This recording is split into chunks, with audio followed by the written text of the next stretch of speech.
Welcome back again. In today's video, we'll show you how to leverage the Zipcode activity log within your dashboard to gain actionable insights and make smarter business decisions using analytics. First, go to the dashboard. From the side menu, click on Zipcode Rules, then select Zipcode Activity Log. Here, you'll find a detailed report of all Zipcode-related activities on your platform. This includes customer interactions, service availability checks, and delivery inquiries organized for quick review. To refine your analysis, use the date filter to view reports for a specific day, week, or custom date range. This allows you to track trends over time, identify peak activity periods, and understand customer behavior in different locations.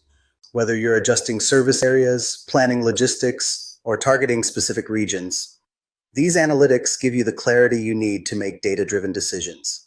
That's how easy it is to use analytics to optimize your business. By regularly checking the Zipcode activity log, you'll gain valuable insights that help improve operations, enhance customer experience, and boost overall performance. Thanks for watching.